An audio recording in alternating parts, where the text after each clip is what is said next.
to a Wait, maximum I'm security sorry, I'm prison. confused by the question.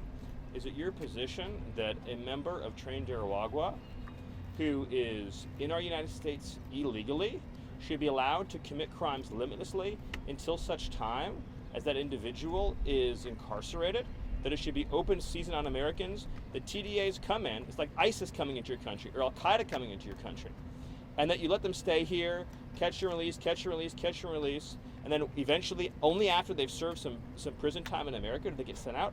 Our job is to send the terrorists out before anyone else gets raped or murdered. Other questions? The protest outside the White House last night featured Palestinian flags, but also I saw Hamas flags flying outside the White House. Does this administration believe that the flying of these flags could be a national security risk outside the White House? Well, I'll reframe the question to just say that the administration continues to take the view that any foreign nationals who are visiting our country are prohibited from supporting any designated terrorist organization such as Hamas.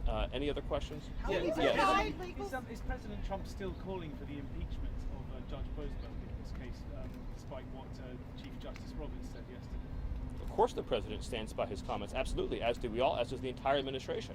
You cannot have a democracy where single individual district court judges can assume the full total powers of the commander-in-chief. Even on the Supreme Court, it takes agreement of 5 Supreme Court justices to change a federal policy. 5. A single district court judge out of 700 cannot set policy for the entire nation, let alone on national security and public safety issues.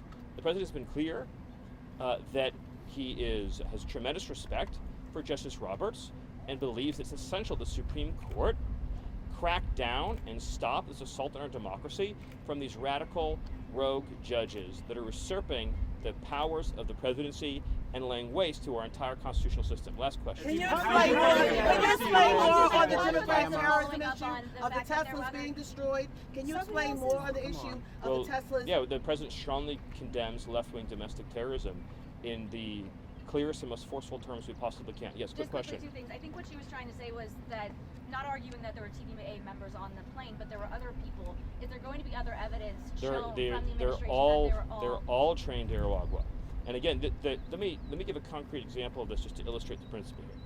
Let's say that you have a family living in a neighborhood, and next to them, they have little children. Next to them is a trained Aragua gang member who, as a document of the proclamation, are sent here by a hostile regime and is the most violent and ruthless criminal terrorist organization in the Western Hemisphere.